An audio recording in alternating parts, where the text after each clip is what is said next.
বিসমিল্লাহির রহমানির রহিম। আমি বিসমিল্লাহির রহমানির রহিম। আমি মোহাম্মদ শফিকুর পিতা যাহাকে বাংলাদেশ জামাত ইসলামীর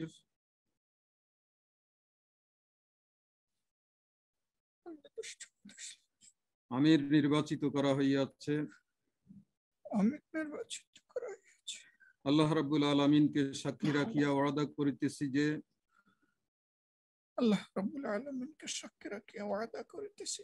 আমি আল্লাহ তাআলা ও তাঁহার রাসূল সাল্লাল্লাহু আলাইহি ইসলামের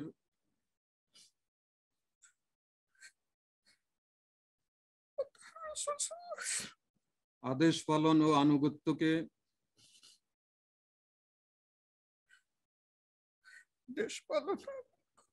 সব কিছুর উপর অগ্রাধিকার দিব।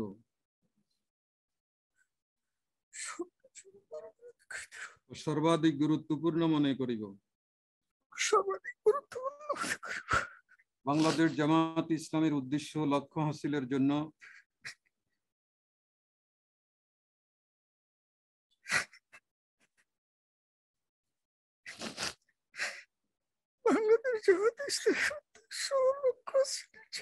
জান প্রাণ দিয়া কাজ করাকে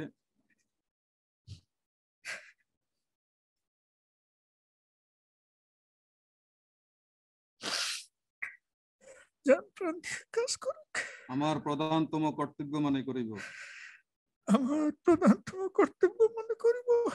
নিজস্ব ব্যক্তিত্ব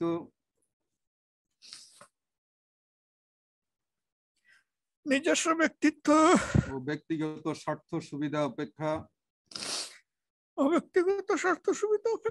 জামাতের স্বার্থ উহার দায়িত্ব সমূহকে অগ্রাধিকার দান করিব।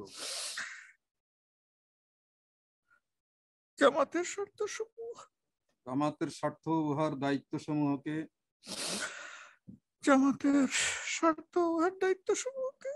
অগ্রাধিকার দান করিব।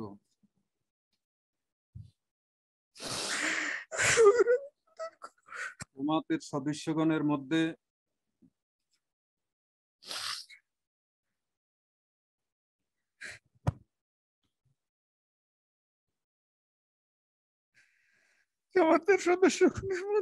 সর্বদাই নিরপেক্ষতা,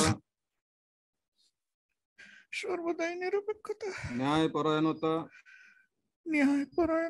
ইনসাফের ভিত্তিতে ফয়সালা করিব। জামাতের আমানত সমূহের পূর্ণ হেফাজত ও রক্ষণাবেক্ষণ করিব।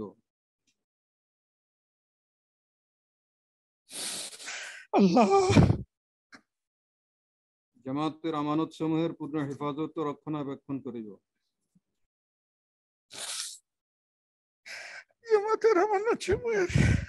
পূর্ণ হেফাজত ও রক্ষণাবেক্ষণ করিব। নিজে জামাতের গঠনতন্ত্র মানিয়া চলিব।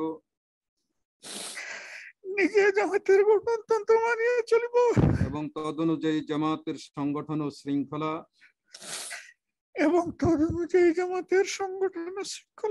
কায়েম করিবার ও কায়েম রাখিবার জন্য পূর্ণ মাত্রায় চেষ্টা করিব। জামাতের সকল সিদ্ধান্তের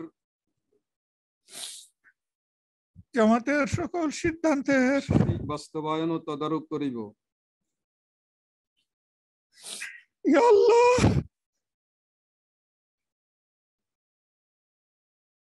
সঠিক বাস্তবায়ন ও তদারক করিব। আল্লাহ তাআলা আমাকে ওয়াদা পালনের তৌফিক দান করুন।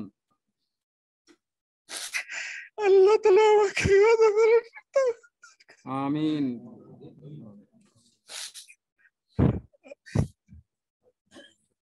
নিরপেক্ষতা ও ইনসাফের ভিত্তিতে ও ইনসাফের ভিত্তিতে ফয়সালা করিব। ফয়সালা করিব। জামাতের আমানতসমূহের জামাতের আমানতসমূহের পূর্ণ হেফাজত পূর্ণ হেফাজত ও রক্ষণাবেক্ষণ করিব। জামাতের সিদ্ধান্তসমূহ জামাতের সিদ্ধান্তসমূহ সঠিকভাবে বাস্তবায়নের চেষ্টা করিব। আল্লাহ আমাকে এই ওয়াদা পালনের তৌফিক দান করুন। আল্লাহ আমাকে এই ওয়াদা পালনের তৌফিক দান করুন। সংবিধানের নিয়ম অনুযায়ী এখন আমির জামাত কেন্দ্রীয় মজলিস শুরা নির্বাচিত সদস্যদের সামনে শপথ গ্রহণ করবেন। বিসমিল্লাহির রহমানির রহিম। আমি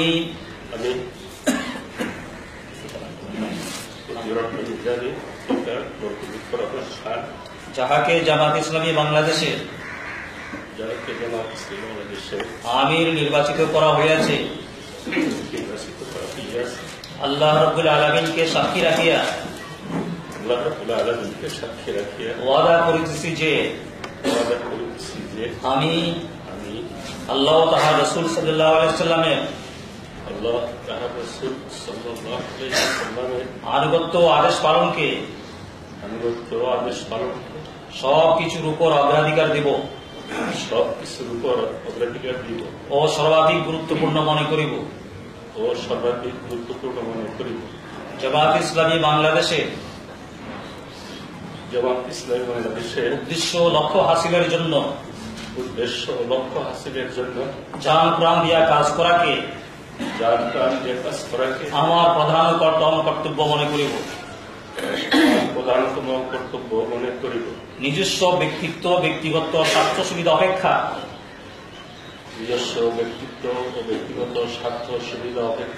জামাতের স্বার্থ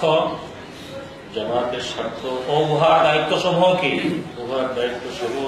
অগ্রাধিকার দান করিব। জামাত রোকনগণের মধ্যে সর্বদাই নিরপেক্ষতা ও ইনসাফের ভিত্তিতে ফয়সালা করিব। জামাতের আমানত সমূহের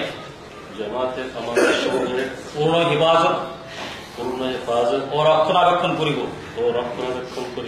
নিজে জামাতের গঠনতন্ত্র মানিয়া চলিব।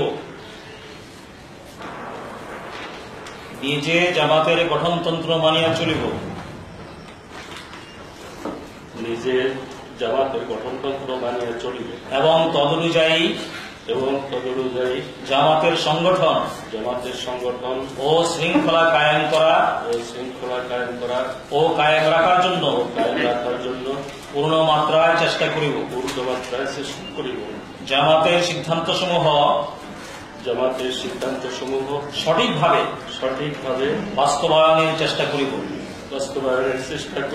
আল্লাহ আমাকে এই ওয়াদা পালনের তৌফিক দান করুন।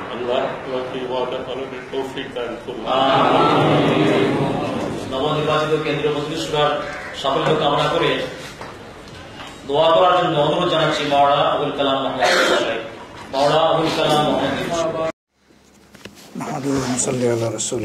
মোহাম্মদ। সম্মানিত সহকর্মীবৃন্দ, আল্লাহ তাআলার বড় মেহেরবানি যে একটি বিপুল সংখ্যাগরিষ্ঠ মুসলিম দেশে আল্লাহ আমাদেরকে পয়দা করেছেন। মাহবুদের মেহেরবানি যে আমাদের দেশটি একটি স্বাধীন দেশ।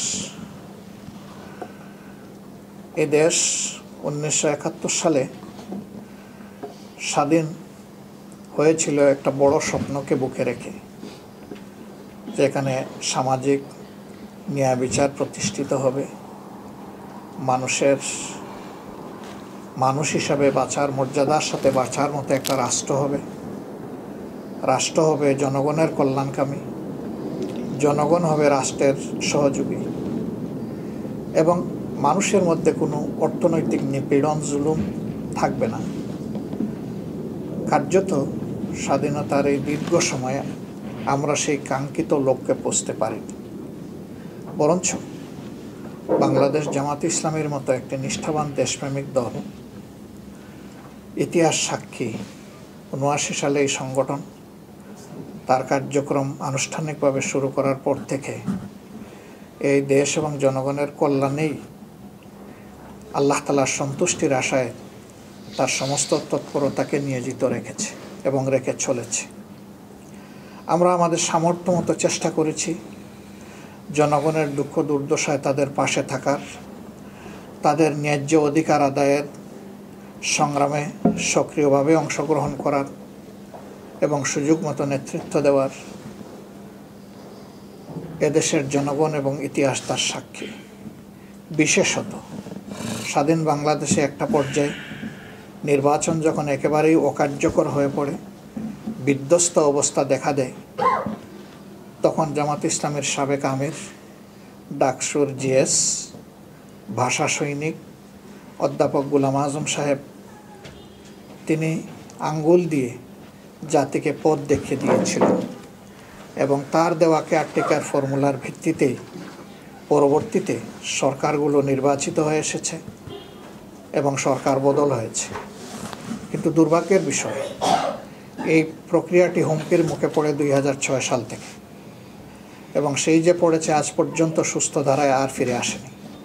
বরঞ্চ দিনের পর দিন বাংলাদেশের গণতন্ত্র, নির্বাচনী ব্যবস্থা, সামাজিক ব্যবস্থা, আইনের শাসন সব কিছু আজকে ধুলায় লুণ্ঠিত হতে চলেছে। অর্থনৈতিক দিক থেকে বাংলাদেশ এখন বলা যায় যে একটি ফাফা বেলুনের মতো, কখন যে ফেটে গিয়ে একেবারেই চুপসে যাবে সেই আতঙ্কে এদেশের বিচক্ষণ, চিন্তাশীল নাগরিকবৃন্দ এবং বিশেষ করে অর্থনীতিবিদরা তারা খুবই উদ্বিগ্ন। তার সাথে অবশ্যই আমরা দেশের কল্যাণকামী হিসাবে আমরা উদ্বিগ্ন।